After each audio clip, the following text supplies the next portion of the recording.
வணக்கம் வள்ளல் மீடியா நேயர்களே. ஒரு குழந்தைய பெத்தெடுத்து அதுக்கு ஹாஸ்பிட்டல் செலவு பண்ணி அதுக்கு சோறு ஊட்டி இந்த உலகத்துல இருந்து காப்பாற்றி படிக்க வச்சு அது என்ன ஆகணும் அப்படிங்கிறத டிசைட் பண்ணுறதுக்கான முக்கிய அத்தாரிட்டி முழு அத்தாரிட்டி அப்பா அம்மாவுடையது. ஆனால் இன்னைக்கு 2026 ஒரு அப்பா அம்மா தான் பெத்த குழந்தை பெருசாகி என்ன வேலைக்கு போகணுங்கிறத பெருமையாக ஒரு வீடியோவில் கூட சொல்ல முடியலங்க. அந்த அளவுக்கு ஒரு பெற்றோருக்கு கூட சுதந்திரம் இல்லாத இந்த நாட்டில் இந்த ஆட்சியில் அதற்காக கேள்வி கேட்கறதுக்காக நியாயம் கேட்கறதுக்காக பாரியாளர்கிட்ட இந்த கேள்வியோட நான் வந்திருக்கேன். வணக்கம். வணக்கம். அப்படிதாங்க நிறைய பேர் நான் போட்ட வீடியோ கீழே எனக்கு திட்டுறாங்க. அது ஒரு ஃபன்னான வீடியோ, அதுக்கு போய் நீங்க சீரியஸா ஃபுல் அண்ட் ஃபுல் நெகட்டிவிட்டி அப்படிங்கிறாங்க. அதுக்கு முன்னாடி எனக்கு ஒரு பர்சனல் மேட்டர் சொல்லியே ஆகணும். ஒரு லீவ் போட்டு 2 நாள் ஏதாவது வீடியோக்கு வராம ஏதாவது பர்சனல் விஷயமா போயிட்டு வந்தா ஹாப்பி மேரிட் லைஃப்னு கிளப்பி விடுறாங்க. எங்க வீட்டுல இருந்து கால் பண்ணி என்னைய மேரேஜ் கூட மாட்டேன்னு சொல்லிட்டு கோச்சிக்கிறாங்க. உங்க சேனல் தான், நீங்க தானே அந்த கமெண்ட்லாம் delete பண்ணணும். நான் எப்படி delete பண்ணணும்? நீங்க என்டர்டெயின் ஆவறீங்க, அதெல்லாம் பார்த்து என்டர்டெயின்லாம் ஆகுறது இல்லைங்க. எதிர்பார்த்த ஒன்றுதான். பெங்களூர் எப்படி இருந்துச்சுங்க? எதுங்க பெங்களூர் மாதிரி இருந்துச்சு. நம்ம ஆளுங்கன்னா நிறைய பேர் இருக்காங்க. நான் பார்த்தா நான் கோவாக்கு போயிட்டு வந்த மாதிரி அதான் எல்லாம் கேக்குறாங்க. பெங்களூருங்க நம்ம ஆளுங்க நிறைய. ஆனா நீங்க ப்ளூ கலர் சட்டை போட்டு வந்து உட்காந்துருக்கீங்களே, இப்பதான் நான் கவனிச்சேன். பிரகாஷ் கிரீனா மாத்திடுவாங்க. ரைட், சரிங்க. இப்ப பாத்தீங்கன்னா ஐஷ் அண்ட் இன்னொருத்தர் பேர் என்னங்க, அவர் பேரு தம்பி சொல்லுப்பா.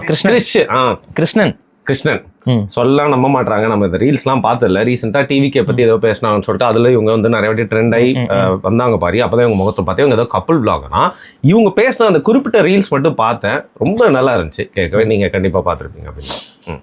சரி, முதல்ல அவங்க பண்ண கான்ட்ரவர்சி பேசுறதுக்கு முன்னாடி அவங்கள பற்றி நம்ம ஒரு சில அறிமுகம் கொடுத்துருவோம்.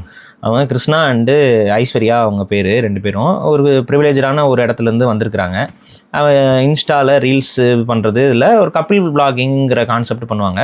அதுலேயும் கப்பிள் விளாகிங்லேயுமே அது விளாகிங் கான்செப்ட்லாம் கிடையாது. அது என்ன மாதிரி கான்செப்ட்னா சும்மா ஒரு ஸ்டாண்டப் காமெடி எப்படி இருக்குமோ அந்த மாதிரியான விஷயங்கள் தான். புரியுதுங்க. அவங்க அதிகமாக நான் பார்த்து ஏன்னா இன்ஸ்டாவில் அவங்க கொஞ்சம் ஃபேமஸாக இருக்கவங்க தான், ரீல்ஸ்லாம் பார்த்துருக்கேன். அதில் என்ன மாதிரி பண்ணுவாங்கன்னா, இப்போ எல்லா வீட்லையுமே நடக்கிற பர்சனலாக சில விஷயங்கள் நடக்கும். அதாவது ஒய்ஃபை கொஞ்சம் சொரிஞ்சு விடுறது, ஒய்ஃபை வம்புழுக்கிறது, இல்லை ஒய்ஃபு கிட்ட நம்மளை ஒரு பெரிய இது மாதிரி காமிச்சு சும்மா ஃபன்னுக்கு பேசுவாங்கல்ல. அந்த மாதிரி இந்த கிருஷ்ணாங்கிறவர் அவரோட மனைவிட்ட அப்படி பேசுவாங்க.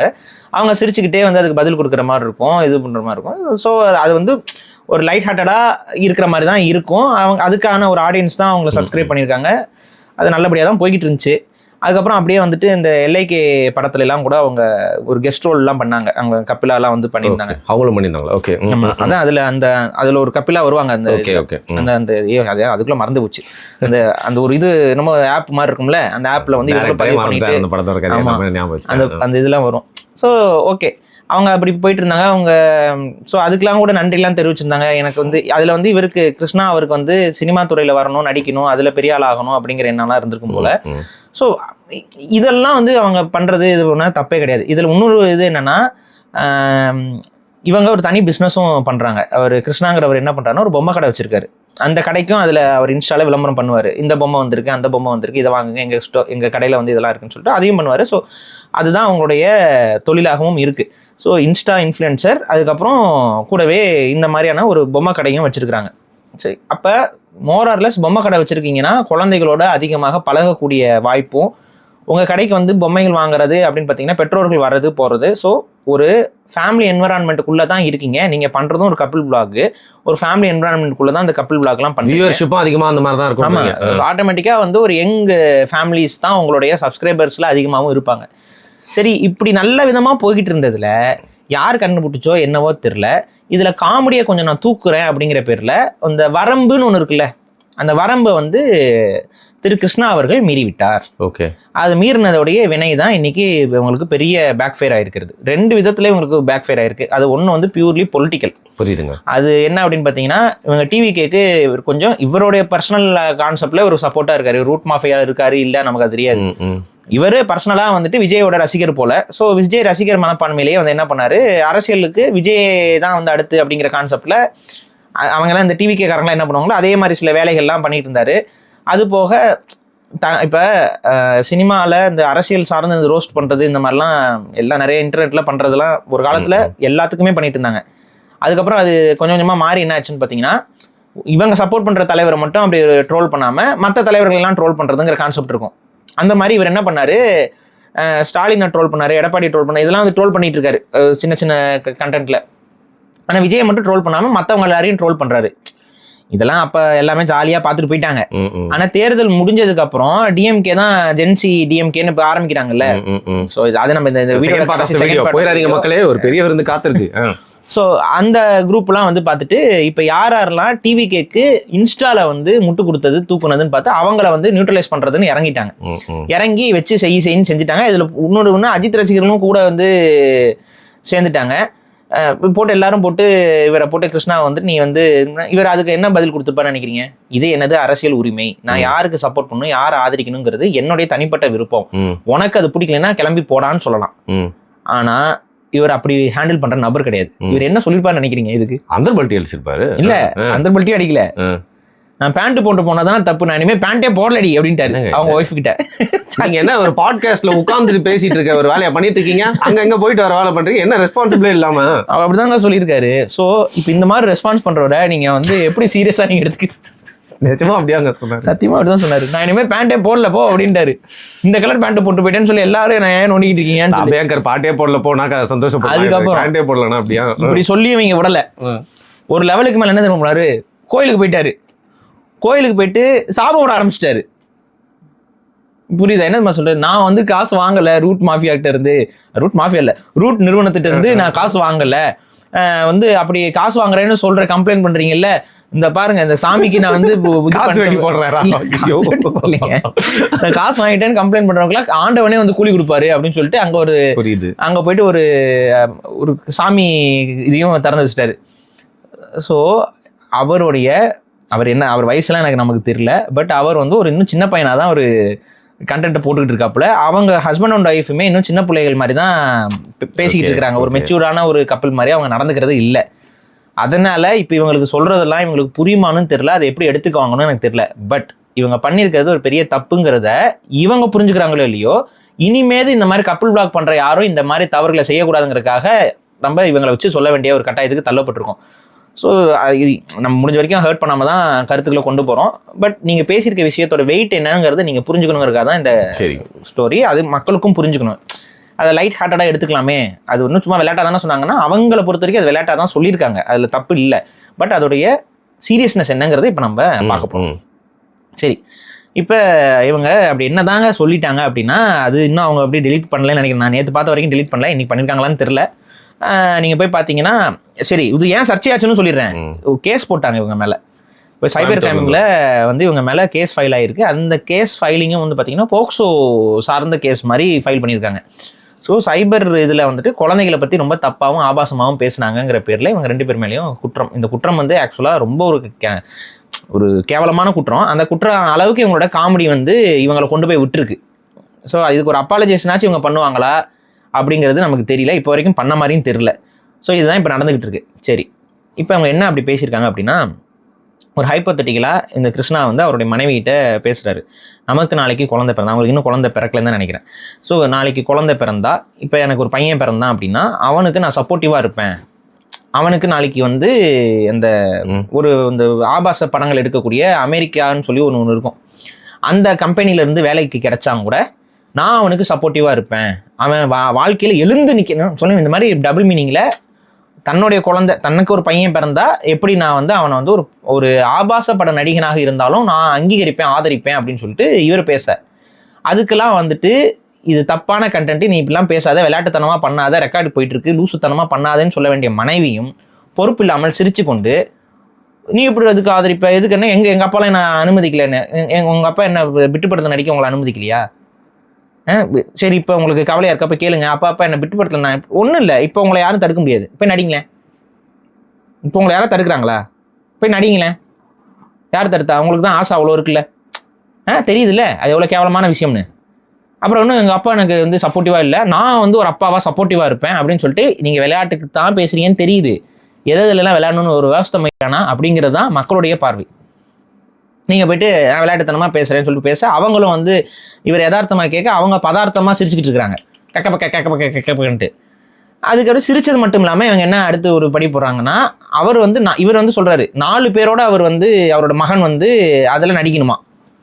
அப்படின்னா 4 பேரோட நடிக்கிறதுல வந்து அது எனக்கு பெருமையாக இருக்குன்னு இவர் பேச, அவங்க அதுக்கு என்ன சொல்கிறாங்க, அந்த 4 பேரில் ஒருத்தரை கல்யாணம் பண்ணிக்கணுங்கிறாங்க.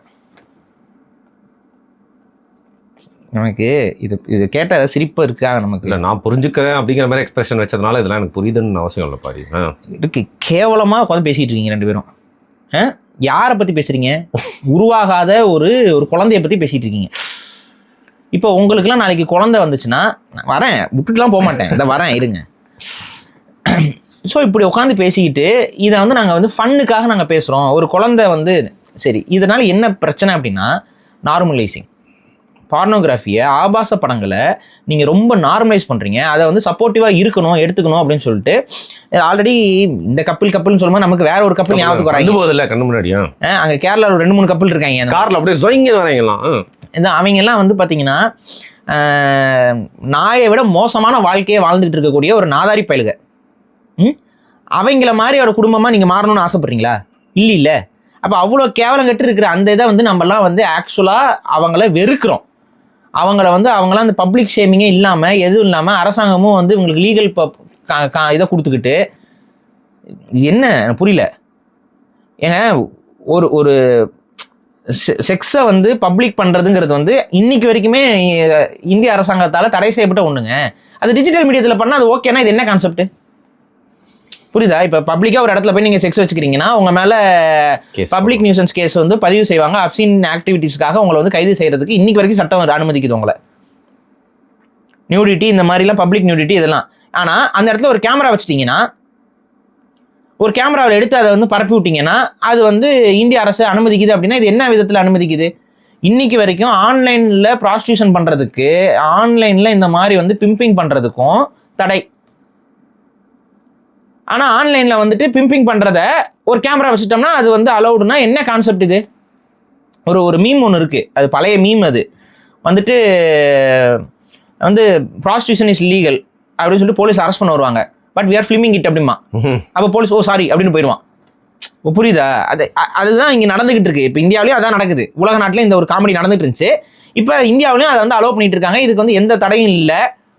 அதை நம்ம சொல்லிட்டு இருக்கோம். இது வந்து ரொம்ப ஆபத்தாக போகிறோம். சொசைட்டி வந்து ரொம்ப நாசமாக போய்கிட்டு இருக்கு. இளம் பெண்கள் பலரும் வந்து இந்த பார்னோகிராஃபிக்குள்ளே போய்கிட்டு இருக்கிறாங்க.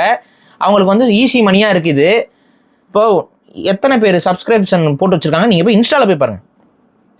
இன்ஸ்டாவில் நாளைக்கு அதுக்குள்ள ஒரு அம்மாவாகுதுங்க.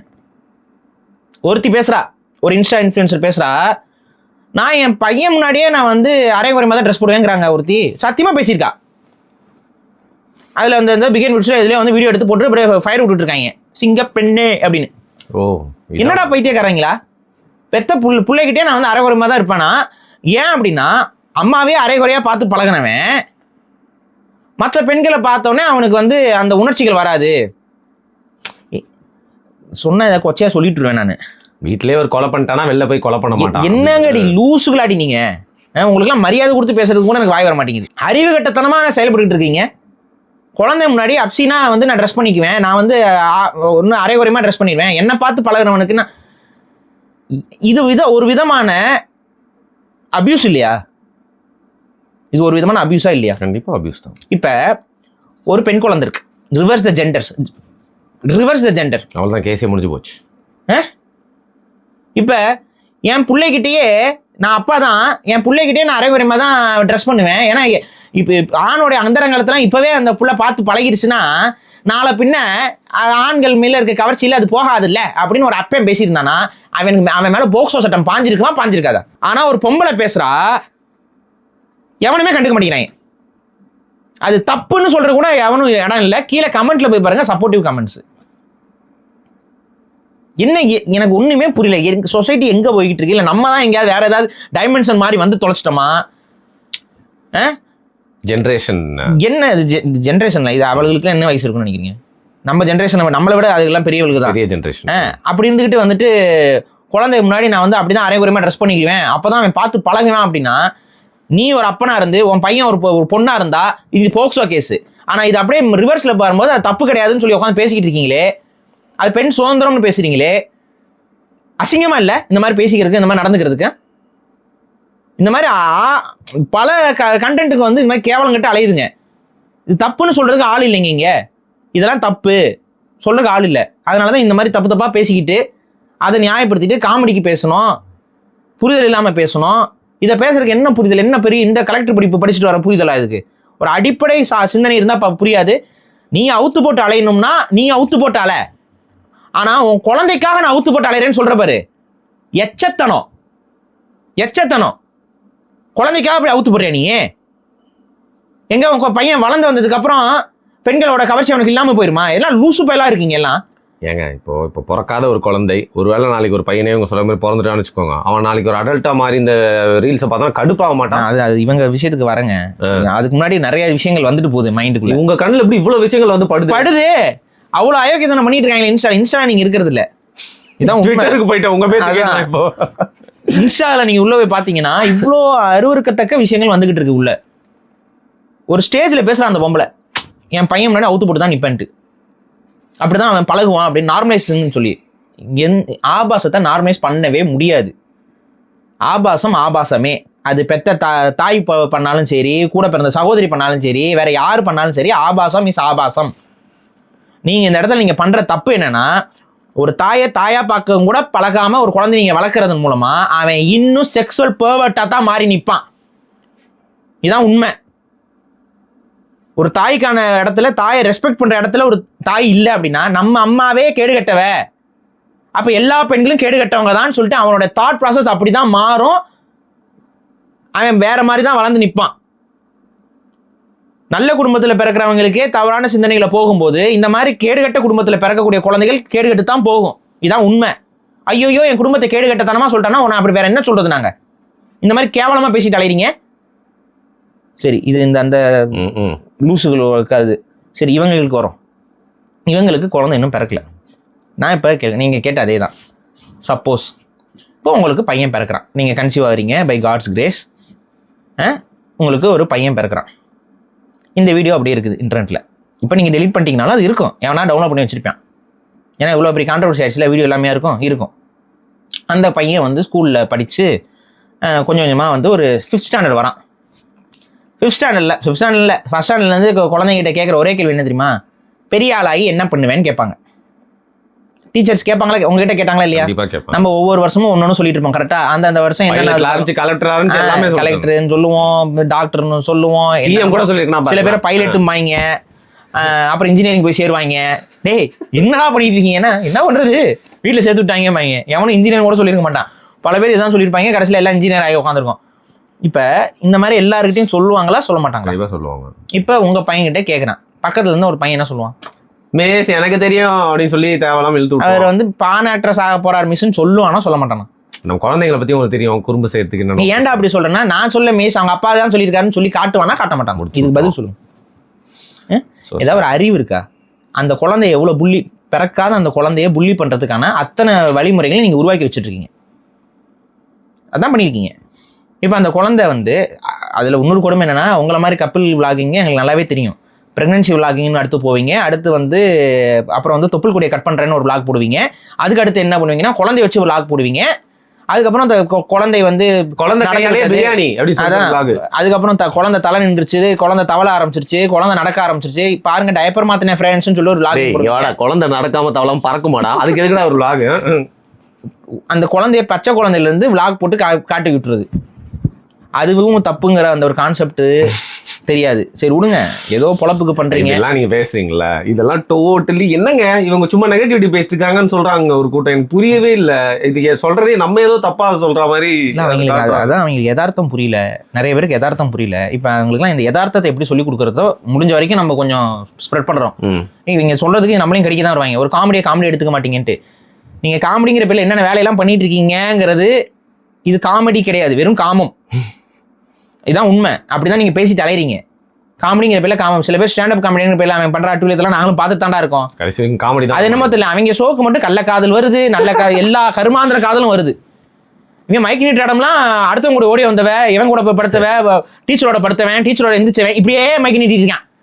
அது விடுங்க, வெக்கமேலம் காசு கொடுத்துட்டு போய் சிரிக்கிற மாதிரி நடிக்கிறானுங்க. சரி விடுங்க. சில பேர்லாம் வந்துட்டு நம்ம ஊர் ஸ்டாண்டப் காமெடி பார்க்கறக்க மாட்டாங்க. இது என்னது, ஒருத்தன் மலையாளத்துல ஒருத்தர் இருப்பானே, பென்னி செபாஸ்டியன் கூட தெரியல எனக்கு. பென்னி செபாஸ்டியன் ஷோக்கு போய் பார்ப்பாங்க. யாரும் இது பண்ணா கூட்டு போனவங்க மூஞ்ச நான் கடைசி வரைக்கும் பார்த்துட்டு இருந்தேன். உனக்கு சிரிப்பா வரல? எனக்கு ஒழுங்கா பண்ணுவான்டா, இந்த வாட்டி அவன் ஜோக்கு தீந்து போச்சு போல்றான். ஸோ விடுங்க. நானும் அந்த பக்கம் தலை வச்சு படுத்ததே கிடையாது. நான் கொஞ்சம் அலெக்சாண்டர் பாபுவோட கொஞ்சம் எனக்கு பிடிக்கும். அதுக்கப்புறம் நம்ம சத்யராஜ் கொஞ்சம் பண்ணுவாரு, சத்யராஜ் மாதிரி ஒருத்தர் 2 பேரும் யாரோ ஒருத்தர் பண்ணுவாரு. அதெல்லாம் கொஞ்சம் கொஞ்சம் பார்ப்போம், அவ்வளவுதான். மத்தபடி வேற எதுவும் இல்லை. சரி, ஓகே. அப்ப இது என்னன்னா, அடிப்படையே ஒரு தெரியாம இன்னும் குழந்தை உங்களுக்கு பிறக்கல, நாளைக்கு இப்ப பாருங்க ஆண்டவன் உங்களுக்கு ட்விஸ்ட் மேல ட்விஸ்ட் வச்சு பையனை பறக்க வைப்பா. நீங்க வேணா பாருங்க, இப்ப நீங்க போய் சாமி கிட்ட வேண்டிக்கிறீங்களா, அது மாதிரி நாங்க வேண்டிக்கிறோம் சாமி கிட்ட உங்களுக்கு பையன் பிறக்கணும்னு. அப்பதான் உங்களுக்கு புரியும் நம்ம எவ்வளவு பொறுப்பு இல்லாம நடந்துகிட்டு இருக்கோம்னு. நாளைக்கு ஒரு அப்பா அம்மா ஆக போற ஒரு நீங்க தம்பதி, நீங்க இன்னொரு 5 வருஷம் கழிச்சு பெத்துக்கிறீங்களோ 10 வருஷம் கழிச்சு பெத்துக்கிறீங்களோ, பெத்துக்கணுங்கிற எண்ணம் உங்களுக்கு என்னைக்குதான் ஒரு நாள் வரதான் போகுது. அன்னைக்கு உங்களுக்கு ஒரு குழந்தை வரும்பொழுது அந்த குழந்தைய நீங்க என்னவா பேசியிருக்கீங்கன்னு அந்த குழந்தைய அப்படி கையில வச்சுக்கிட்டு இந்த வீடியோ பாருங்க. எவ்வளோ ஒரு தப்பான ஒரு விஷயத்த நீங்க பேசியிருக்கீங்கன்னு அப்பனாச்சும் உங்களுக்கு புரியுதான்னு பார்ப்போம். ஒரு அப்பாவா இருக்கிறதுல எவ்வளோ பொறுப்பான விஷயம் தெரியுமா? இன்னும் சின்ன பையலாட்டம் வந்து உட்காந்துக்கிட்டு வந்துட்டு அப்படி சிரிச்சுக்கிட்டு கண்டென்ட் பண்ணிக்கிட்டு எது எது பேசணும் எது எது பேசக்கூடாது. சரி, இல்லை ஏன் சொல்கிறேன் பாருங்க, இதை இவங்க ரெக்கார்ட் பண்ணுறாங்க. ரெக்கார்ட் பண்ணிட்டு இவங்களும் பார்ப்பாங்க, இது தப்பாக புரிஞ்சுக்கப்பட்டா என்ன பண்ணுறது, இந்த ஒரு ஆங்கிள் கூட யோசிக்க மாட்டாங்களா? கண்டிப்பாக யோசிப்பாங்க. ஒரு வீடியோ போடுறதுக்கு முன்னாடி இது இப்படி தப்பாக புரிஞ்சுக்கிட்டு என்ன பண்ணுறது, இது கொஞ்சம் கண்டென்ட் சரியில்லாமல் இருக்கே, ரொம்ப ஒரு மாதிரி எக்ஸ்ட்ரீமாக நம்ம பேசி வச்சுருக்கோமே, இது வேணாம், இது போட வேணாம், அந்த ஒரு அறிவு கூட உங்களுக்குலாம் இல்லையா? சரி, இப்போ ஒரு தப்பு பண்ணியிருக்கீங்க, அதுக்கு ஏதாவது ஒரு மன்னிப்பு கேட்டிங்களா? ஐயோ இல்லை, நாங்கள் வேறு மாதிரி நினச்சி பேசணும், தவறாக அது புரிஞ்சுக்கப்பட்டுருச்சு, நாங்கள் இனிமேல் பேசலை, இந்த மாதிரி அது ஒரு கொஞ்சம் எக்ஸ்ட்ரீமாக நாங்கள் ரொம்ப காமெடியாக பண்ணுறோம்னு நினச்சி நாங்கள் ஒரு தப்பாக புரிதல் இல்லாமல் ஒன்று பண்ணிட்டோம்னு சொல்ல போகிறீங்களா? இப்போ நீங்கள் குழந்தைகளுக்கு பொம்மை விற்றுட்ருக்கீங்க, குழந்தைகளுக்கு பொம்மை வைக்கிறீங்க, உங்கள் கடையில் நம்பி வந்து பொம்மை வாங்க முடியுமா? இப்படி பேசிகிட்டு இருக்க ஒரு ஆள் கடையில் குழந்தைகளை கூட்டிகிட்டு வந்து பொம்மை வாங்க முடியுமா? நீங்கள் அந்த குழந்தைகிட்ட எப்படி பேசுவீங்கன்னு யாருக்கு தெரியும்? கட்டின பொண்டாடிக்கிட்டே இந்த அளவுக்கு கேவலமாக பேசிகிட்டு இருக்கீங்க. நீங்கள் அந்த குழந்தைகளை உங்கள் கடைக்கு வந்து பொம்மை வாங்க வர குழந்தைகிட்ட நீங்கள் எப்படி நடந்துக்குவீங்க சொல்லுங்கள்? எப்படி இப்படிலாம் யோசிக்க முடியுது? நான் சப்போர்ட் பண்ணுவேன். ஒரு பக்கம் பானோகிராஃபிக்கும் முழு சப்போர்ட் பண்ணுறீங்க. அதாவது நம்ம பேரெல்லாம் சொல்லலை, இவங்க முழுக்க அந்த வெப்சைட்ஸ் பேர், அந்த பான் வெப்சைட்ஸ் பேரெல்லாம் சொல்லி தான் அந்த ரீலே போட்டிருக்காங்க. இப்போ உங்களுடைய ரீல்ஸை குழந்தைங்க பார்ப்பாங்களா பார்க்க மாட்டாங்களா? ஏஜ் ரெஸ்ட்ரிக்ஷன் பண்ணியிருக்கீங்களா? சப்போர்ட். உங்களோட இன்ஸ்டா ரீல்ஸை ஏஜ் ரெஸ்ட்ரிக்ஷன் பண்ணியிருக்கீங்களா? இல்ல. ஏஜ் ரெஸ்ட்ரிக்ஷன் இல்லாத ஒரு வீடியோவில் பான் வெப்சைட்ஸை உட்காந்து நீங்கள் வந்து பேசுகிறீங்களே. இப்போ எங்கள் வீட்டு சின்ன பசங்க அந்த பார்த்துருந்தாங்கன்னா என்ன பண்ணுவீங்க? எனக்கு தெரியுமா? சரி, ஓகே, ஐஸ்வர்யா கிறிஸ் ஏதோ காமெடி பண்ணிட்டு இருக்காங்கன்னு நினச்சி அந்த வீடியோ பார்த்தா அந்த குழந்தைகளோட நிலைமை என்ன? பார்த்த குழந்தைங்க நீங்கள் பேசுகிறத கேட்டு அது என்ன அமெரிக்கா போய் பார்த்துருந்தா என்ன? ரெண்டாவது, ஒரு பான் ஆக்ட்ரஸை கல்யாணம் பண்ணிக்கணும் அப்படின்னு சொல்லி பேசுகிற அளவுக்கு அறிவு அந்த அம்மாவுக்கு, அவரோட மனைவியா இருக்கு. ரீசெண்டாக ஒரு ரீல்ஸ் கூட பார்த்துருப்பீங்க, நம்ம ஊர் பையன் இந்தியன் பையன் ஒருத்தன் அமெரிக்காவில் போயிட்டு ஒரு பான் ஆக்டர் கூட அந்த கையெழுத்து வாங்கிட்டு அதை வந்து கீழே பசங்களாம் டேய் நீ வாழ்க்கையை வந்து அடைஞ்சிட்டா அப்படிலாம் போட்டு வச்சுருக்கேன். இதெல்லாம் எங்கே உருப்பிடும்? அந்த லேடி வந்து இவனுக்கு கிஸ் வேற கண்ணத்தில் கொடுக்குறாங்க, டேய் வேணாடா கண்ணத்தை போய் கழுவுடா அப்படின்னு சொல்லணும்னு தோணுது நம்மளுக்கு. ஹெர்பீஸ் வந்து செத்துறாதுல. அதாவது நான் என்ன சொல்கிறேன்னா, இவனுங்க நாளைக்கு கல்யாணம் பண்ணிட்டு வர பொண்ணை என்னவா பார்ப்பானுங்கன்னு நீங்கள் மைண்டில் ஏற்றிக்கோங்க. இந்த மாதிரி கமெண்ட் பண்ணியிருக்கிறதுலாம் பெண்கள் போய் பார்த்து நோட்ஸ் எடுத்துக்கோங்க. எவன் கமெண்ட் பண்ணிக்கணும், அவனுக்குலாம் கல்யாணம் அவன்லாம் மாப்பிள்ளையாக வந்தானா வேண்டான்னு சொல்லி ரிஜெக்ட் பண்ணிடுங்க. ஏன் நான் சொல்கிறேன்னா, அவன் உங்களையும் ஒரு பான் மாதிரி தான் பார்ப்பான். அவன் என்ன பண்ணுவான்னா, அந்த பான் ஆக்டர்ஸ் எல்லாம் பார்த்து மண்டையில் அவன் காமவெறி ஏற்றி வச்சிருப்பான். அதை வந்து உங்கள் மேலே இல்லறத்தில் கொண்டு வந்து செஞ்சு அதுக்கப்புறம் எனக்கு இது பத்தலை அது பத்தலைன்னு சொல்லி எங்கேயாவது போயிட்டு வேற எங்கேயாவது போயிட்டு வந்துட்டு இருப்பான். ஸோ இதுதான் நடக்கும். ஸோ பெண்கள் வந்து இந்த மாதிரியான ஆண்களை வந்து ஃபன்னுக்கு பண்ணுறாங்கன்னு நினைக்காதீங்க, சீரியஸாக எடுத்து பாருங்க. பான் அடிக்ஷனை வந்து இவ்வளோ நார்மலைஸ் பண்ணிட்டு ஒரு குரூப்பு, இந்த ஒரு சமூகம் உருவாகிட்டு வருதுன்னா இதை எப்படி நம்ம ஏற்றுக்கிட்டு இதை பார்த்துக்கிட்டு இது ஒன்று கடந்து போகிறது? பான் இஸ் அன் அடிக்ஷன். அதை நார்மலைஸோ அது வந்து ஒரு காமெடியான ஒரு விஷயமாவோ அது ஜென்ரலைஸாவோ பண்ணாதீங்க. பான் ஹேஸ் டு பி பேண்டு. அதை முடிச்சாகணும். அது வந்து அது இருக்கிற வரைக்கும் பெண்களை வந்து மனுஷனா பார்க்க மாட்டான், இழிவா தான் பார்ப்பான். ரெண்டாவது, பான்கிறதோட கேட்டகரிஸ் வந்து நீங்க நினைக்கிற மாதிரி ரொம்ப அப்படிலாம் இல்லை, ரொம்ப அபத்தமானது, ரொம்ப அபத்தமானது. அதெல்லாம் அந்த அபத்தத்தோடைய அளவை நோக்கி போய்கிட்டே இருக்கிறாங்க. இந்த ஜப்பான்லாம் இன்னைக்கு வந்து ஒளிஞ்சிருச்சு, ஜப்பான் ஒழிச்சிட்டாங்க. ஜப்பான்ல எவனும் கல்யாணம் பண்ணிக்கிறது இல்லை. இப்போ பெண்களை கல்யாணம் பண்ணிக்கணுங்கிற எண்ணம் எப்போ வரும்? நம்ம ஒரு குடும்பம்ங்கிற அந்த குடும்ப வாழ்க்கைங்கிற எண்ணத்துக்குள்ள வரும்போது தானே. அந்த குடும்ப வாழ்க்கைங்கிற எண்ணத்தையே ஒழிச்சிட்டாங்க ஜப்பான்ல. இப்போ என்ன ஆகிப்போச்சு, அது ஒழிச்சதுக்கான அடிப்படை காரணம் வந்து பார்னோகிராஃபி. பான் கன்செப்ஷன் அதிகமாக இருக்க அவங்க அதுவும் வந்து உங்களுக்கு தெரியும் ஜாப்பனீஸ் பான்லாம் வந்து முழுக்க முழுக்க ஃபேமிலி ஓரியன்டாக வச்சே பான் பண்ணிகிட்டே இருப்பானுங்க அவனுங்க. அங்கே என்ன ஆகிப்போச்சுன்னா அந்த குடும்பத்துக்குள்ளே ஒரு பொண்ணு வந்தால் தவறான சிந்தனை தவறான இதுங்கிறனால அந்த அந்த அந்த கல்ச்சரே ஒழிஞ்சிருச்சு, மேரேஜ் கல்ச்சரே ஒழிச்சிட்டாங்க. எவ்வளோ ஆபத்தானது. அதான் அவ்வளோ ஆபத்தா இன்னைக்கு வந்து குழந்தைங்க பிறக்கிறது விகிதம் குறைஞ்சிருச்சு, நாட்டுடைய பொருளாதாரம் என்ன ஆக போகுதுன்னு தெரியல, முடிச்சுக்கிட்டு இருக்காங்க. ஆபாசத்துக்கும் அடிக்ஷனுக்கும் அதிகமாக போயிட்டாங்க ஆம்பளைங்க. இது இங்கே நடக்கும், இந்தியாவிலையும் நடக்கும். இப்படி இந்த மாதிரியான நபர்களை, இந்த மாதிரியான இந்த கப்பிள்ஸை எந்த புரிதலும் இல்லாமல் எந்த ஒரு சிந்தனையும் இல்லாமல் எதையாவது பேசுவோம், எதையாவது செய்வோம். குறைஞ்சபட்சம் மன்னிப்பு கேட்டிருக்கணும், அதுவும் கேட்கல. நம்ம மக்களுக்கும் சரி ஃபன்னாக தானே, குழந்தை பிறந்தா உங்களுக்கு புரியும். குழந்தை பிறந்துருச்சுன்னா அந்த குழந்தை நாளைக்கு அபியூஸை ஃபேஸ் பண்ணும்போது உங்களுக்கு புரியும். இவங்க அப்பாவே வந்துட்டு பான் வந்து நடிக்க சொல்லியிருக்காருடா இவனை அப்படின்னு சொல்லிட்டு அந்த குழந்தைய அபியூஸ் பண்ணும்போது தான் உங்களுக்கு மண்டையில் ஏறும் நம்ம பண்ணது எவ்வளோ பெரிய தப்பு அப்படின்னு. கண்டிப்பாக நடக்காமல் இருக்குன்னு நினைக்காதீங்க. அது உங்களை மாதிரி கொஞ்சம் ஃபேமஸாக இருக்க செலிபிரிட்டிஸோட குழந்தைகளுக்கு அது கண்டிப்பாக இந்த பிரச்சனை வரும். அவ்வளோ சாதாரணமாக உங்களுடைய பிறக்காத இல்லை பிறக்கவே இன்னும் ஆகாத இல்லை உருவே ஆகாத ஒரு குழந்தைக்கு நீங்கள் ஒரு ஆபத்தை உருவாக்கி வைக்கிறீங்க சமூகத்தில். இந்த ஏஜ் ஆஃப் இன்டர்நெட். இதுதான் உண்மை. ஸோ கொஞ்சம் பொறுப்பாக நடந்துக்கோங்க. இந்த மாதிரி அந்த முதல்ல அந்த வீடியோவை டவுன் பண்ணுங்கள். நீங்கள் பண்ணது சரி இல்லவே இல்லை, யாரும் அது சரின்னு சொல்லவும் போகிறதில்ல. இன்றைக்கி சரின்னு சொல்லி சால்ரை அடிக்கிறவனும் இது ஒரு நாளைக்கு உங்களை இது கொஞ்சம் சீரியஸாக கவர்மெண்ட் எடுத்துக்கிச்சு. இப்போ நான் நம்மளோட கவர்மெண்ட்லாம் இருந்துச்சுன்னா, இன்றைக்கி இருக்க கவர்மெண்ட் எப்படி எடுத்துக்குன்னு தெரில, ஆனால் உண்மையான நல்ல கவர்மெண்ட் இருந்துச்சுன்னா ஒழிச்சு விட்ருவான் இந்த மாதிரிலாம் பேசிகிட்டு இருந்தா. ஐடியா எல்லாத்தையும் போட்டு தூக்கி உள்ளே உட்கார வை ஒரு 6 மாதம். மகளிர் சிறை ஆண்கள் சிறை பிரிஞ்சு போய் ஒரு 6 மாதம் உட்காருங்க, உள்ளே தூக்கி போட்டால் தெரியும். ஏன்னா போக்ஸ் அளவுக்கான குற்றங்க இது, குழந்தைகள் இவ்வளோ அசிங்கமாக பேசுறது. பிளாக்ஸ் பண்ண முடியும். ஒரு 6 மாதத்துக்கு உள்ளே தூக்கி உட்கார வச்சா அதுக்கப்புறம் ஓஹோ எதெல்லாம் பேசணும் எதெல்லாம் பேசக்கூடாது இவங்களுக்கு மட்டும் இல்லை அடுத்தவங்களுக்கும் ஒரு பாடமாக இருக்கும். இவங்க பண்ண மாட்டாங்க, டிவிக்கெல்லாம் பண்ணுமான்னு தெரில. ஏன்னா பல பேர் ஃபயர் விட்டுருக்காங்க டிவி கேட்கறனா தான் இருப்பான். ஏன்னா அவர் அந்த வந்து டவுசரை மாட்டிட்டு போயிட்டு போட்டார்ல அந்த பேண்ட்டு அவர் கழட்டி போட்டாலும் இவங்க வந்து பரவாயில்லைங்க அவர் பேண்ட் போட்டிருந்தார்ல காவி பேண்ட்டு, அதுக்காக நான் வந்து அவருக்கு சப்போர்ட் பண்ணுவேன். அவ்வளோ கேவலம் இவங்க மேலே சட்ட ரீதியான நடவடிக்கை. ஒரு கம்ப்ளைண்ட் கொடுத்துருக்காப்புல, அந்த கம்ப்ளைண்ட்டுக்குனாச்சும் நடவடிக்கை எடுங்க, குறைஞ்சபட்சம் ஃபைன் அளவுக்குனாச்சும் கொண்டு போங்க. அப்போ தான் இல்லைன்னா பப்ளிக்காக வந்து மன்னிப்பு கேட்கணும்னு சொல்லிட்டு கோர்ட் வந்து இவங்களுக்கு தீர்ப்பு கொடுக்கணும். அப்போ தான் இவங்க பண்ணது தப்புங்கிறது எல்லாருக்குமே புரிய வரும். இல்லைன்னா அதோட சீரியஸ்னஸ் புரிஞ்சுக்காம வெறும் காமெடின்னு சொல்லிட்டு இது மாதிரி இன்னொரு 10 பேர் பேச ஆரம்பிப்பாங்க இவங்களுடைய வியூஸ்க்காக. குழந்தைகளை நம்மளால் வளர்க்கவே முடியாது. இன்னைக்கு ஒவ்வொரு சின்ன பிள்ளைகளுக்கும் நடக்கிற அநியாயத்துக்கு பின்னாடி உங்களை மாதிரி சில முட்டாள்களுடைய பேச்சுகளும் காரணங்கிறத மண்டையில் ஏற்றுங்க. சின்ன குழந்தைகளுக்கு ஏற்படக்கூடிய அநியாயங்களுக்கு பின்னாடி உங்களை மாதிரியான முட்டாள்கள் தொடர்ச்சியாக இந்த மாதிரி காமெடிக்கு பேசுகிறேன், அதுக்கு பேசுகிறேன், இதுக்கு பேசுகிறேங்கிறதுலாம் ஒரு காரணம். இதை மண்டையில் ஏற்றுங்க. இந்த நேரத்தில் தான் வந்து பார்த்தீங்கன்னா கரப்பாம்பூச்சிக்கு நம்ம மருந்து அடித்தோம்னா வந்து எல்லா கரப்பாம்பூச்சியெல்லாம் செத்து போகாது. மேட்டை தூக்கி பார்த்தா சிலதெல்லாம் மல்லாக்கப்படுத்திட்டு காலையில் ஆட்டிக்கிட்டே இருக்கும். அப்படி தேனாம்பேட்டையில் வந்து பார்த்தீங்கன்னா கரப்பாம்பூச்சிகள் மாநாடு வந்து நடந்து. கரப்பாம்பூச்சிகள் மாநாடா? சரி, இப்படி ஜென்சி இல்லைங்க, ஜென்சி டிஎம்கே ஃபுல்லாக வீல் சேரில் தள்ளிட்டு போகிறாங்க, ஃபுல்லாக மக்கள் போயிட்டுருக்காங்க. ஓகே, முதியோர் மாநாடு போகலான்னு நினச்சேன். இன்னொரு சைடு வந்து பார்த்தா மிடில் ஏஜ் பீப்புளெலாம் போயிட்டு இருக்காங்க. கல்யாண மாலை அந்த மாதிரி ஏதோ ஒன்று அண்ணா அறிவாலயத்தில் வைக்க போகிறாங்க போல. யாரெல்லாம் திமுக அனுபவிக்கலாம் அவங்களாம் கல்யாணம். ஒரு படத்தில் யங்ஸ்டர்ஸ்ன்னு சொல்லிட்டு அந்த ஒரு மாதிரி இதெல்லாம் போட்டுட்டு பேபி மகளிர் சங்கம் அப்படின்னு சொல்லிட்டு ஒருத்தவங்க வருவாங்க, அந்த மாதிரி நிறைய பேர். அப்புறம் இன்னொரு அக்கா வந்து நானும் ஜென்சி சொல்லி பேசிட்டு இருக்காங்க. போயிடுவாங்க.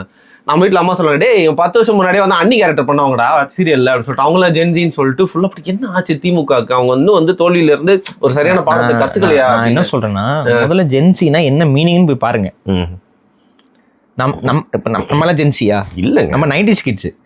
80s கிட்டு 70 கிட்டு 60ல பிறந்தவன்லாம் வந்து இங்க ஜென்சின்னு உட்காந்துட்டு இருக்காங்க. ஒருத்தன் வலிக்கையா உட்காந்துருக்கான், ஃபர்ஸ்ட் ரோல ஒருத்தன் வலிக்கையா உட்காந்துருக்கான். ஜென்சிக்கு மீனிங்கே தெரியாம என்னடா பண்ணிட்டு இருக்கீங்க அப்படின்னு இருக்குது. இப்ப பல ஜென்சிஸ் வந்து டிவிகேக்கு சப்போர்ட்டா இருக்கிறாங்க. ஸோ அந்த ஜென்சிகளோட இதுக்குள்ளேயே துரேந்தர் மாதிரி நம்ம உள்ள பூந்து நம்ம ஒரு ஜென்சின்னு சொல்லிக்கிட்டு ஒரு மிஷன் பண்ணலான்னு சொல்லிட்டு நிறைய பேர் உள்ள போயிட்டு இது பண்ணிட்டு இருக்கிறாங்க. இது என்னன்னு தெரியல. இது ஒரு திமுகக்கான இன்னொரு குட்டி மாநாடு. அவங்க என்னன்னா கொஞ்சம் திமுகவுடைய அந்த பேசிக்கான ஸ்ட்ரக்சர் இல்லாமல் ஜென்சி டிஎம்கேன்னு போட்டு நம்ம ஒரு உள்ளரங்கு கூட்டம் பண்ணி அதில் வந்துட்டு நமக்கு ஒரு சப்போர்ட் இருக்குது, ஒரு இன்டர்நெட்டில் நமக்கு ஒரு சப்போர்ட் இருக்குங்கிற மாதிரி காட்டுவோம்னு சொல்லிட்டு தான் பண்ணியிருந்தாங்க. பேசிக்காக என்னென்னா திரும்ப அது ட்ரோலாக தான் போய்கிட்டு இருக்கு. ஏன்னா அங்கே பேசினவங்களில் பல பேர் வந்து 90s and 80s பிறந்தவங்க. ஆமாம். சில பேர் வந்து 70s and 60s பிறந்தவங்க. ஸோ இவங்கெல்லாம் வந்துட்டு திமுகவை யாராலும் ஒழிக்க முடியாது, அழிக்க முடியாதுன்னு சொல்லிட்டு முதியோர் இல்லத்துக்கு போகிறவங்கலாம் வந்து உட்காந்துக்கிட்டு இங்கே பேசிகிட்டு இருக்கிறது உண்மையிலேயே ஜென்சிங்கிறதுக்கு கெடுப்புன்னு இல்லை, உங்ககிட்ட இளைஞர்கள் இல்லைங்கிறத நீங்களே எடுத்து காட்டுறீங்க. அசிங்கமாயிடுச்சு. இளைஞர் பட்டாலும் உங்க கூட இல்லைங்கிறத நீங்களே எடுத்து காட்டுறீங்க.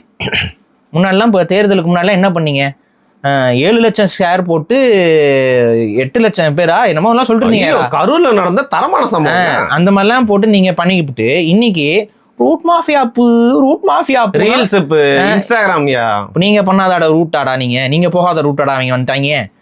அதே ரூட் தான் நீங்க என்ன இன்ஸ்டால எடுத்து உருட்ட ஆரம்பிச்சிங்களோ அதே ரூட்டை எடுத்தாங்க. என்ன பிரச்சனை, அதெல்லாம் சின்ன பசங்களா இருந்தனால அவங்க கொஞ்சம் எஃபர்ட் அதிகமா போட்டாங்க, ஆட்சி வந்து உட்காந்தாச்சு. ஒன்றும் இல்லைங்க, இவங்க அதுக்குன்னு ஒரு விங்கு வச்சிருக்காங்க. ஆனா ஃபுல்லா அங்க இருக்கிறதே வந்து பாத்தீங்கன்னா அந்த மாதிரியான நபர்கள் தான். நான் என்ன சொல்றேன்னா, டிஎம்கே வந்து ஒரு முதியோர் ஒரு பெரியவங்க இருக்கக்கூடிய ஒரு கட்சியா தான் அது பார்க்கப்படும். அது ஜென்சிக்கான கட்சி கிடையாது. அது உங்க கட்சியில இருக்கக்கூடிய அவங்களே சொல்லிக்கிறாங்க. டிவிகேக்கெல்லாம் போய் வாக்கு போட்டோம்னா யாரா நம்ம பசங்க தான், நம்ம மேல இருக்க அதிருப்தியில போய் அங்க போட்டு அங்க பேசுறாங்க. உண்மையாவே அது தெரியுது. ஏன் உங்களுக்கு மேல அதிருப்தி வந்துச்சு, அதுக்கு பதில் தெரியுமா?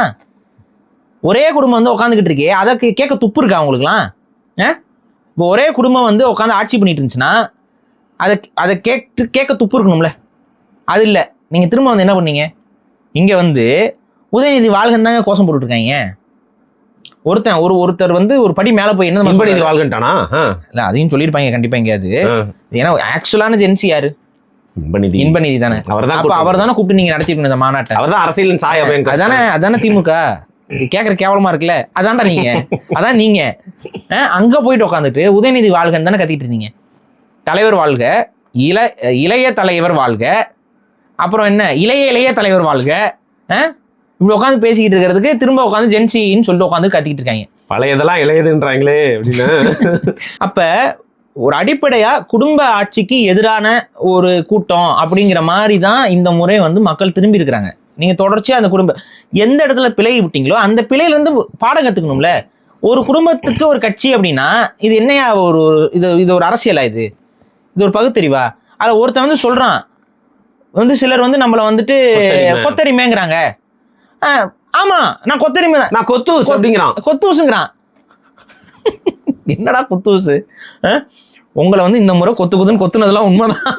மக்கள் வந்து என்ன சத்தம் டங்கு டங்கு டங்கு திமுக வாக்கா உழுகுதுன்னு நினைச்சிட்டு இருந்தீங்க. கடைசியில பார்த்தா மக்கள் உனக்கு கொத்து பரோட்டா போட்டு போயிட்டாங்கிறது உண்மைதான். ஆனா கொஞ்சம் கூட வெக்கமே இல்லாம நான் கொத்தடிமை தானே ஒருத்தன் வந்து பெருமையா பேசிக்கிறான். உண்மையிலே நாங்க இட்டு கட்டிலாம் சொல்லல, வீடியோ போட்டா காப்பிரைட் வருங்கிறனால போடல. ஆனா உண்மையாவே அதான் பேசியிருக்காங்க. நான் கொத்தடிமைங்கிறான் ஒருத்தன். கொத்தடிமைன்னா பொருள் என்ன? ஒரு குடும்பத்திற்கு எந்த வித இதுவும் இல்லாம அவனுக்கு அடிமையா வேலை செய்யறதான் கொத்தடிமை. அதை அவங்க வெளிப்படையா ஒத்துக்கிறாங்க. உன்னை நம்பி மக்கள் வந்து எப்படி வாக்குப்படுவாங்க? ஏதோ ஒரு அடிப்படை அறிவு இருக்குதா கேட்டா நாங்கெல்லாம் பகுத்தறிவுவாதிகள்ங்கிறது, முற்போக்கு சிந்தனையாளர்கள்ங்கிறது. கொத்தடிமைன்னு ஒருத்தன் வெளிப்படையா ஒருத்தன் சொல்லிக்கிறான். அவன் எந்த அடிப்படையில் அவன் பகுத்தறிவுவாதி, எந்த அடிப்படையில் அவன் முற்போக்கு?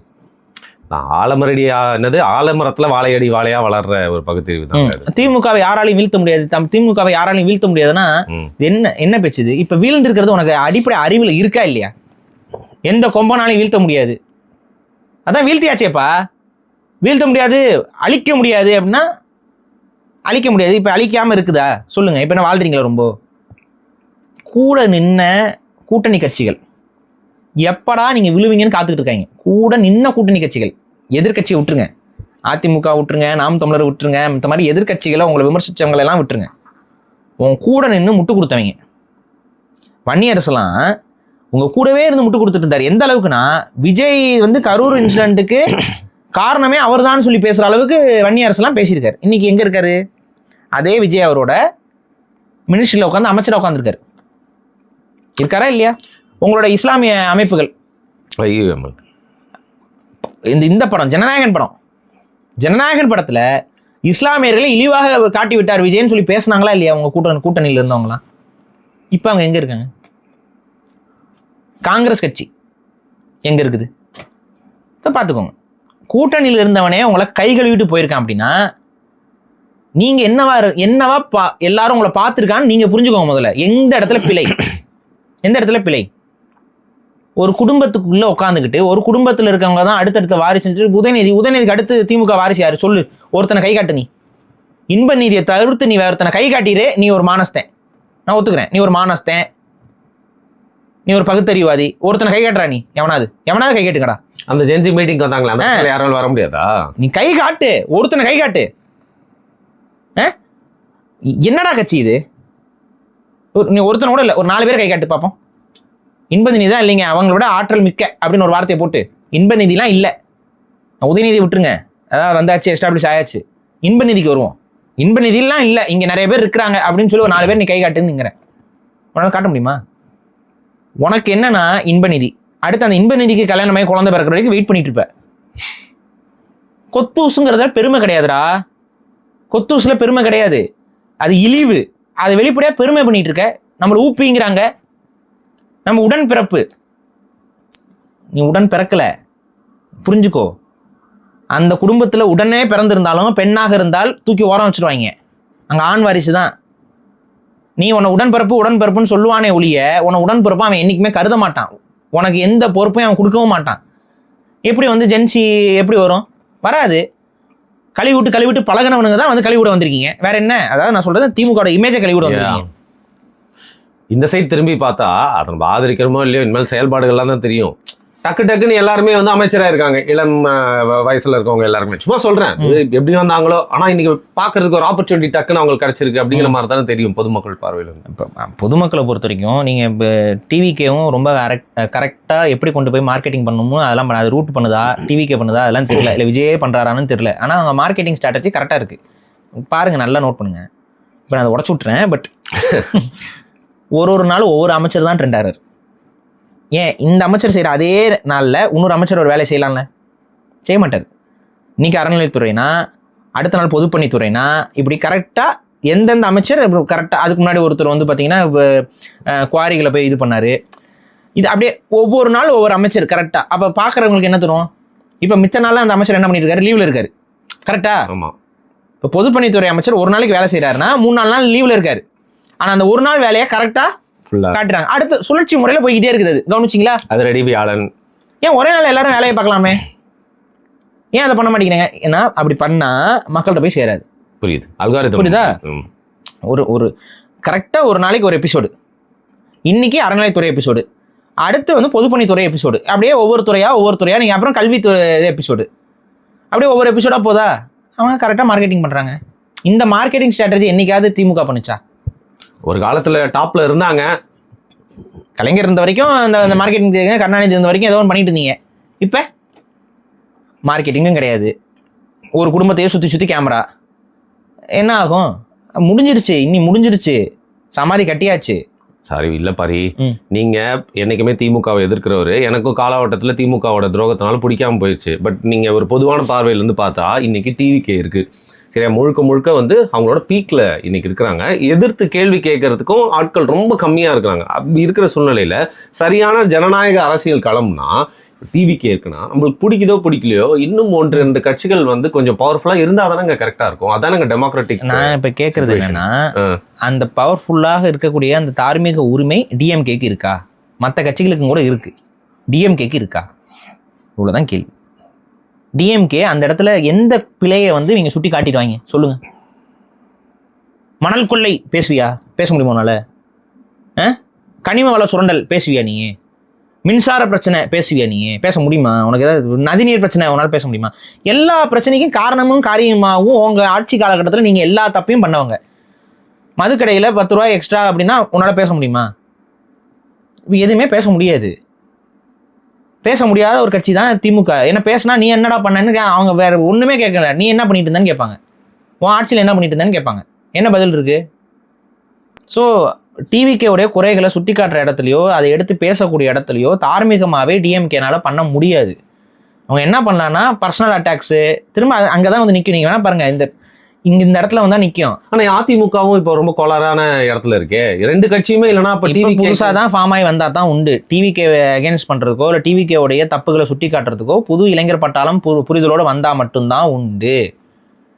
இப்போ இங்கே இருக்க கட்சிகள் வந்து அவங்களுடைய குறைகளை சுட்டி காட்டுற இடத்துல இல்லை, ஏன்னா திரும்ப திரும்ப திரும்ப அதே தப்பை நீயும் பண்ண, அதே தப்பை நீயும் பண்ணேன்னு தான் வந்து நிற்கிது இப்போ. ஏன்னா இது புது ஃபோர்ஸ், இது டிவிகேங்கிறது ஒரு புது கட்சி. இப்போ நான் எடுத்துக்காட்டு சொல்கிறேன், ஒரு சில தமிழ் தேசியவாதிகள் என்ன சொல்கிறாங்க, இப்போ தெலுங்கர்கள் நிறைய பேர் டிவிகேல இருக்கிறாங்க அப்படின்னு சொல்கிறாங்க. ஆமாம், அது உண்மை தான். டிவிகேல இப்போ இருக்கக்கூடிய பல அமைச்சர்களும் அவங்களுடைய லாபிகளும் நம்மளும் பார்த்துக்கிட்டு தான் இருக்கிறோம். தெலுங்கர்கள் அதிகமான ஒரு அதிகாரத்துக்குள்ளே வராங்க. இது தெலுங்கர்கள்ட்ட இருக்க ஒரு ஒற்றுமை. அவங்க எந்த கட்சியாக இருந்தாலும் கட்சிக்குள்ளே போயிடுவாங்க, எந்த கட்சியாக இருந்தாலும் சப்போர்ட் பண்ண ஆரம்பிப்பாங்க. பார்த்துருக்கீங்களா? புதுசாக ஒரு கட்சி வருதுன்னா, ஆனால் அது நம்மகிட்ட இருக்கா? தமிழர்கிட்ட இருக்கா? தமிழர்களே கட்சி தொடங்கினா கூட இவன் தமிழன் கிடையாது, இவன் கன்னடன், இவன் மலையாளி, இவன் தெலுங்குன்னு எவன் பேசுகிறான்? நம்மளுக்கு தான் பேசுவோம். அவங்க யாரா, அவன் தமிழனாவே இருப்பான், ஆனால் இவன் வந்து இவர் தெலுங்கர் அப்படின்னு அவனுக்கு உரிமை கொண்டாடிக்குவான். அதை வச்சு ஒரு 2-4 தெலுங்கர்களை அவன் பக்கம் அனுப்பி விடுவான். பண்ணுறானுங்களா இல்லையா? பண்ணிட்டு இருக்கானுங்களே. அப்போ இங்கே தவறு யார் மேலே? சரி, இப்போ இவங்களோட கட்சிக்குள்ள இப்போ பொறுப்பாளர்களும் அமைச்சர்களும் தெலுங்கர்கள் வராங்கன்னு சொல்லி குறை கூறக்கூடிய சில தமிழ் தேசியவாதிகள், சில தமிழ் தேசிய அமைப்புகள்லையே அதே போல் தெலுங்கர்கள் ஆதிக்கம் பெற்று இருந்தப்போ எங்கே போனீங்க? நான் தான் சொன்னேன், இந்த குறை சொல்கிற இடத்துல எவனுமே இல்லைங்க, எங்கே போனீங்க? அந்த தமிழ் தேசிய கட்சிகள் எல்லாம் சில தெலுங்கர்கள் ஆதிக்கம் செய்யும் பொழுது எங்கே போனீங்க? இந்த கேள்வி வருமா வராதா? இது மக்களுக்கான நல்லது. நான் என்ன கேட்குறேன், தமிழ் தேசியம்னு சொல்லக்கூடிய கட்சிகளுக்குள்ளேயே தெலுங்கர்கள் வந்து ஆதிக்கம் செய்யும் போது ஒன்றும் கேட்க முடியல அப்படின்னா டிவிகே தமிழ் தேசிய கட்சியா? தமிழ் தேசிய எந்த அது டிவிக்கோட கொள்கை என்ன இன்னைக்கு வரைக்கும் எனக்கும் தெரியாது. உங்களுக்கு தெரியுமா? டிவிகே கட்சிக்காரங்களுக்கே தெரியாது. எல்லா கட்சி கொள்கைக்காரங்களையும் உள்ள வச்சுட்டு இருக்கிறாங்க. அவங்க எந்த ஒரு ஒரு முழுமையான கொள்கையிலும் அவங்கள எல்லா கட்சியில இருக்கக்கூடிய நல்லது கெட்டது எல்லாத்தையும் எடுத்து வச்சுக்கிட்டு உட்காந்துருக்காங்க. என்ன சொல்ல முடியும் நம்மளால? தெலுங்கர்களோட லாபி டாமினேட் ஆகுதுன்னு எப்போ சொல்ல முடியும்? அவங்க டாமினேஷன் அடுத்து பண்ண மக்களை புரிஞ்சுக்க போறாங்க. இதை இப்போ வருது இல்லை, இங்கே இருக்கக்கூடிய ஒரு தெலுங்கு அமைச்சர் அவங்க என்ன பண்ணுறாங்க, ஒரு லேண்ட் ப்ராப்பர்ட்டி விற்கிறாங்க, தமிழ்நாட்டுக்கு இன்வெஸ்ட்மெண்ட்டை கொண்டு வராங்க. அப்போ அதுக்கு ஒரு கோர்ட் சூட்டை மாட்டிக்கிட்டு அவங்க வந்து பார்த்தீங்கன்னா சென்னைக்கு மிக அருகாமையில் ஒரு 100 கிலோமீட்டருக்கு பக்கத்தில் இந்த நம்ம ப்ராப்பர்ட்டி அமைஞ்சிருக்குங்கிற மாதிரி தமிழ்நாட்டில் வந்து பார்த்தீங்கன்னா நாங்கள் இந்த சிஸ்டம்லாம் கொண்டு வர போகிறோம்னு சொல்லி அவங்க வந்து ஒரு விளம்பரப்படுத்துகிறாங்க. அவங்க ஒரு டெக்னிக்கலே விளம்பரப்படுத்துகிறாங்க, கோட் சூட் போட்டு விளம்பரப்படுத்துறாங்க. இந்த அவங்க கோட் சூட் போட்டுக்கிறது, இந்த டெக்னிக்கல் விளம்பரப்படுத்துறது, இதெல்லாம் வந்து அவங்களுடைய தனிப்பட்ட விருப்பம். அது ட்ரோல் ஆகல, இதெல்லாம் நான் ட்ரோல் பண்ண விரும்பல. பட் இதை அவங்க பண்ணுறாங்க. பண்ண உடனே எல்லாரும் ட்ரோல் பண்ண ஆரம்பிக்கிறாங்க. டக்குன்னு டிவிக்கு என்ன பண்ணுச்சுன்னு நினைக்கிறீங்க? இதே மாதிரி ஒவ்வொரு கட்சிக்காலையும் கோட் சூட்டு மாட்டிட்டு பேசிட்டு இருந்தான்ல, எல்லாத்தையும் எடுத்து போடுறான். ஒன்றை தப்புன்னு நம்ம சொல்கிறோம்னா அந்த தப்பை நம்ம செய்யாமல் இருக்கணுமா இல்லையா? இதான் நடக்குது. இவங்க செய்யும்போது தப்பு இல்லை, அவங்க செய்யும்போது தான் அது தப்பு அப்படின்னா இந்த இடத்துல தான் நீங்கள் தோத்துக்கிட்டே இருக்கீங்க திரும்ப திரும்ப. இல்லைங்க, இதுக்கு திமுக அழிஞ்சு போட்டோம், அதிமுக அழிஞ்சு போட்டோம், மற்ற கட்சிகளும் வந்து பார்த்தீங்கன்னா கேட்க உரிமை இல்லைன்னு சொல்றது எல்லாம் ஓகே, நியாயப்படி புரியுது. ஆனால் ஃபார் டெமோக்ராட்டிக் சிச்சுவேஷன்ஸ் இது வந்து கரெக்ட் இல்லை, மக்களுக்கு நல்லது இல்லை. கேள்வி கேட்கப்படாத ஒரு இடத்துல இருக்காங்கன்னா ஒரே சர்வாதிகாரி கேட்கப்படாத இடத்துல யாரும் இல்லை. இங்க கேள்விகளை சரியா கேட்காம உட்காந்துட்டு இருக்கீங்க. இது வந்து என்ன ஆகும்னா மக்கள் பார்வையில சும்மா குத்துதே குடைதேன்னு பேசுறாங்கிற மாதிரி தான் பார்க்கப்படும். சும்மா குறை சொல்றாங்க அப்படிதான் பார்க்கப்படும்.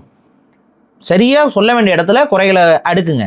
எந்த இடத்துல தப்போ அந்த இடத்துல தப்புன்னு சொல்லுங்க. சில இடங்கள்லாம் தவறு நடக்குது, அந்த இடத்துல பேச முடியல, ஏன்னா பர்சனல்ட்டு கடந்து போற இடத்துக்கு தள்ளப்படுறீங்கல்ல. சரி, ஆன் தி அதர் ஹேண்ட் யார் திருப்பி எழுந்து வந்து தப்பா சரி பண்ணிக்கணுமோ அவங்க மீண்டும் மீண்டும் அதே தப்பு பண்ணி அவங்க குழிக்குள்ளேயே போயிட்டு இருக்காங்க. அதான் சொல்ல வரீங்க டிஎம்கே. ஆமா. ஸோ டிஎம்கே பொறுத்த வரைக்கும் இவங்க என்ன பண்றாங்கன்னா எதை எடுத்து பேசணுமோ அதை பேசுறதுக்கு முடியாது. ஏன்னா நீ பேசுனீன்னா உனக்கு அங்கே 10 கண்டென்ட் காத்துக்கிறதா இருக்கு. உன் கட்சியில் இருக்கவன், உன் கட்சியை சுற்றி இருக்கவன் எல்லாம் அயோக்கிய பயிலாவே இருக்கனால உன்னால எதை பேச முடியுமோ அதை பேச முடியல. நீ என்ன சொல்லிட்டு இருக்க, இவங்க இப்படி போறாங்க, இவங்க அப்படி போறாங்க, அந்த பக்கம் போறாங்க, இவங்க இந்த பக்கம் போறாங்க. எனக்கு தெரிஞ்சு ஒரே ஒரு விஷயம் மட்டும் இது பண்ணாங்க. இந்த அறநிலையத்துறை அமைச்சர் வந்தாரு, அவர் வந்து என்ன பண்ணாரு, ஒரு பிராமினுக்கு மட்டும் தண்டனையை வந்து இல்லாம இது பண்ணாரு, ஃபைன் மட்டும் ஏதோ ஒன்று பண்ணாரு. ஆனால் மற்றவங்களுக்கு வந்து சஸ்பென்ஷன் கொடுக்குறாரு. அப்போ இதை நீங்கள் ஸ்ட்ராங் பண்ணி கேட்கணும். அது மட்டும் கொஞ்சம் அது ஒன்று மட்டும் எங்களுக்கு சாதகமாக அமைஞ்சுது. மற்றபடி இது வரைக்கும் இவங்க பேசுனது எல்லாமே ஒப்புக்குச்சப்பா விஷயங்கள் தான். அந்த ஒப்புக்குச்சப்பா விஷயங்கள் எடுத்து பேச என்ன ஆகும்னா ஆட்டோமேட்டிக்காக டிவிகே கட்சிக்காரனுக்கும் எந்த புரிதலும் வரப்போறதில்ல, தமிழ்நாட்டு மக்களுக்கும் எந்த புரிதலும் வரப்போறதில்ல. நீங்கள் காமெடி ஸ்டாக்காக தான் மாறி நிற்பீங்க. இன்னைக்கு நீங்கள் டிஎம்கே ஜென்சி ப்ரொட்டஸ்ட், அதாவது ஜென்சி டிஎம்கேன்னு வந்து நீங்களே ஏதாவது பாசிட்டிவ் நியூஸ் வந்திருக்கா? நீங்கள் பேசுனதுல ஏதாவது பாசிட்டிவிட்டி இருக்கா? திரும்ப மீசில மண்ணோட்டலன்னு பேசியிருக்கீங்க. இதுதான் பேசிக்காக என்னன்னா மீசில மண்ணோட்டில் சரி தோல்வி அடைஞ்சிருக்கோம்.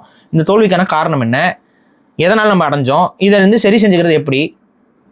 இப்போ நான் சொல்கிறேன், சந்தர்ப்பவாதிகள் மட்டும்தான் அவங்க கூட வந்து நிற்பாங்க. இப்போன்னு சொல்கிறேன், வேற வழி இல்லை, அந்த பக்கம் டிவிகே பக்கம் போக முடியாது, இப்போ இந்த பக்கம் வந்து அடையலாம்னு சொல்லிட்டு வரவங்க மட்டும்தான் இந்த ஜென்சி இதில் வருவாங்க. சம்பாதிக்கலாம். கிண்ணி திருநவங்க வந்துருந்தாங்க, ஒரு கிண்ணி திருநம்மா பார்த்தீங்களா? இப்போ அந்த அம்மாவை நீங்கள் ஒன்று உங்கள் கட்சியில் உட்கார வச்சுட்டு நீ என்ன பண்ணுவ? நான் உத்தம புத்திரன்னு சொல்ல போறீங்களா? கிண்ணி திந்த வழக்கில் அவங்க வந்து விசாரிக்கப்பட வேண்டிய குற்றவாளியாக தான் இருக்கிறாங்க. அது எல்லாருக்கும் தெரியுது. ஆடியோலாம் வெளியே ஆயிடுச்சு. இதுக்கப்புறம் நீங்கள் பாதுகாத்து மக்களுக்கு எப்படி நம்பிக்கை வரும் உங்கள் மேலே? குற்றவாளிகளையும் தப்பானவங்களையும் கூட சேர்த்து வச்சுக்கிட்டு எந்த அடிப்பில் மக்கள் நம்புவாங்க உங்களை? அந்த உட்காந்து ஜென்சி ப்ரொடெஸ்ட்னு பண்ணிட்டு அலையிறீங்க.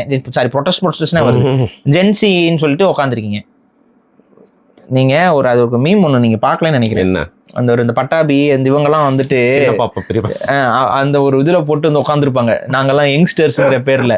அதே போல் ஏதோ ஒரு படத்தில் இந்த சந்தானம் இதில் வந்துட்டு இந்த வயசானவங்களாம் இந்த கேரம் போர்டு தமிழ் படத்தில் ஃப்ரெண்ட்ஸாக வருவாங்களே. ஆமாம், அந்த அந்த தமிழ் படத்தில் வர அந்த இது அதுதான் ஞாபகத்துக்கு வருது. அந்த மாதிரி தான் இருக்குது உங்களுடைய ஜென்சி கூட்டம். ஸோ அது ஒரு காமெடி கூட்டம்.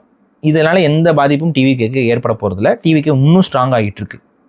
இப்போ டிவிகேவை நீங்கள் உண்மையாகவே வீழ்த்தணுங்கிற எண்ணம் உங்களுக்கு இருக்குது அப்படின்னா தவறுகளை அவங்க செய்யாமல் இருக்க போகிறதில்ல, செய்வாங்க. அந்த தவறை கரெக்டாக சுட்டி காட்டி நீங்கள் ஒரு தரமான விமர்சனத்தை முன்வைக்கிறீங்க அப்படின்னா அதுக்கப்புறம் பதில் கொடுக்க வேண்டிய கட்டாயத்துக்கு அவங்க தள்ளப்படுவாங்க. அது ஒரு மாதிரி போகும். சும்மா மக்களை குழப்பி விட்டு அப்படின்னா ஆல்ரெடி டிவிக்கு மேலே வெறுப்பாக இருக்கவே அதை பரப்பிட்டு இருப்பான். பட் அது வந்து மக்கள்கிட்ட போய் சேராது. அது உங்களுக்குள்ள ஒரு உங்களுக்குள்ளே புலகாயுதம் அடைஞ்சிக்கிட்டு பார்த்தீங்களா நான் இப்போ நான் ஜெயிச்சிட்டேன்டா அப்படிங்கிற மாதிரி நினச்சிக்கிட்டு இருக்கிற ஒரு மென்டாலிட்டியாக தான் இருக்கும். ஒரு வட்டமாக தான் மாறுமே ஒழிய அது உண்மையாகவே மக்களிடம் போய் விமர்சனமாக சேராது. இப்போ நான் சொல்கிறேன், நீங்கள் உங்களுக்கு சந்தேகம்னா பொதுமக்கள்கிட்ட போய் கேட்டு பாருங்கள் டிவிக்கு ஆட்சி எப்படி இருக்குன்னு. சந்தேகம்னா போய் கேட்டு பாருங்கள். பரவாயில்லப்பா, அமைச்சர்கள்லாம் புதுசாக இருக்காங்க, யங்ஸ்டர்ஸாக இருக்கிறாங்க, வந்து என்னென்னமோ பண்ணுறாங்க, மாற்றுறாங்க அப்படின்னு தான் அவங்க பார்த்துட்டு இருக்காங்க. பொதுமக்கள் பார்வை அப்படி தான் இருக்குது. அப்போ அந்த இல்லை அதில் சில தவறுகள் இருக்குன்னா அதை கரெக்டாக சுட்டி காட்டி பேச பழகுங்க. அப்படி இல்லைன்னா அவங்களோட மார்க்கெட் ஸ்ட்ராட்டஜி தான் ஒர்க் அவுட் ஆகிட்டு இருக்கு. அது ரூட் செய்தோ டிவிகே செய்தோ, பட் அவங்க மார்க்கெட் ஸ்ட்ராட்டஜி இஸ் வின்னிங். உங்கள் மார்க்கெட் ஸ்ட்ராட்டஜி புட்டுக்கிட்டு போகுது. இப்போ இந்த அதிமுகவில் வந்து பதவியெல்லாம் விலகி இருக்காங்களா, இடைத்தேர்தல் வருதுல, இடைத்தேர்தல் ரிசல்ட்டை பாருங்கள். நான் இன்னைக்கு சொல்கிறேன், இடைத்தேர்தல் ரிசல்ட்டை போய் பாருங்கள். இப்போ நடுவில் இவ்வளோ அரசியல் பண்ணுறீங்கல்ல, எதுவுமே பயன் கொடுக்காது. தப்பாக அரசியல் பண்ணுறதுனால எந்த பயனும் இல்லை. சாதகமாக தான் அவங்களுக்கு போகும். திரும்ப அதுலேயும் அவங்க ஃபுல்லாக ஜெயிப்பாங்க. ஏன்னா பாருங்க நடக்குதா இல்லைன்னு. Right, fine. ஒரு கோர் அரசியல், நம்ம சமூக அரசியல் இருந்து என்னன்னா இந்த ஜென்சி இதில் நமக்கு ஒரு கஷ்டமான ஒரு நிகழ்வு இருந்துச்சு. சில நண்பர்கள் வந்து அங்கே போயிருக்கிறது வந்து அதிர்ச்சியாக இருந்துச்சு. அவங்க ஏன் இந்த மாதிரி ஒரு தவறான முடிவு எடுத்தாங்கன்னு எனக்கு தெரியல. பட் அவங்களே அந்த முடிவு தப்புன்னு உணர்வாங்கன்னு நம்புறேன். பார்ப்போம். சரி, என்னன்னா அதை பார்க்குறப்ப எனக்கு என்ன தோணுச்சுன்னா, ஒரு போலரைஸ்டா எல்லாருமே நோக்கி தள்ளப்படுற ஒரு சிச்சுவேஷன்ல இருக்கு. ஒன்னு டிவிகேலரு இல்ல டிஎம்கேலரு அப்படிங்கிற. அதனாலதான் சொல்றது, நிதானமான விமர்சனங்கள் என்னைக்குமே நம்மளை எதுவுமே பண்ணாது. நிதானம் தவறி நீங்க ஒரு விமர்சனத்தை முன்வைக்கிறீங்க அப்படின்னா மாட்டித்தான் தீரணும். அப்புறம் நம்ம இவ்வளோ அடிச்சிட்டோம், இப்போ நமக்கு பாதுகாப்பு இல்லை, அப்புறம் டிஎம்கே கூடாரத்துக்கு போவோம் அப்படின்னா அப்புறம் யாரோட இமேஜ் அங்கே டேமேஜ் ஆகும்னு நினைக்கிறீங்க? உங்களுடைய தனிப்பட்ட இமேஜ் தான் டேமேஜ் ஆகும். அதாவது அடிக்கும் போதே பக்குவமாக அடிக்கணும், புரியுதா? அப்புறம் அடிச்சுட்டு இஷ்டத்துக்கு அடிச்சுட்டு அப்புறம் தேர்தல் முடிச்சதுக்கப்புறம் அப்படியே கம்முன்னு உட்காந்துட்டு இருக்காமே இருக்கலாம். அது நிதானமாக எப்பவும் போல் தப்பு நடக்கும்போது தப்பை சுட்டி காட்டுங்க, தவறுகள் நடக்கும்போது தவறுகளை சுட்டி காட்டுங்க. இங்கே பிரச்சனை என்னென்னா, உங்களோட இமேஜை விட்டு ஒருத்தர் அடித்து கடைசியில் வந்துட்டு உங்கள் இமேஜையும் காலியாகி எதுக்கு இந்த வேலை? நிதானம் தவறி போகிறவங்க நானும் பார்த்துட்டே இருக்கேன். அரசியல் என்பது மேரத்தான், ஓட்டப்பந்தயம் கிடையாது, தொடர் ஓட்டம். அது ஓடிக்கிட்டே இருக்கணும். நம்ம அதை வந்து தொடர் ஓட்டமாக பார்க்காம ஒரு ஓட்டப்பந்தயமாக பார்த்து இந்த தேர்தலில் ஓடி அப்படின்னா ஓட முடியாது. அப்படியே வலிக்கு தான் விழுவீங்க நீங்கள். இதான் நடந்துகிட்டு இருக்கு ஒவ்வொரு முறையும். ஸோ பார்ப்போம். ரைட். ரெண்டு விஷயங்களை பற்றி பேசியிருக்கோம். ரெண்டுமே வந்து பார்த்தீங்கன்னா தமிழகத்துக்கும் மக்களுக்கும் தேவையான விஷயம். மக்கள் என்ன சொல்கிறாங்க அப்படிங்கிறத அவங்களோட கமெண்ட்ஸில் பார்க்கலாம். மிக்க நன்றி. நன்றி.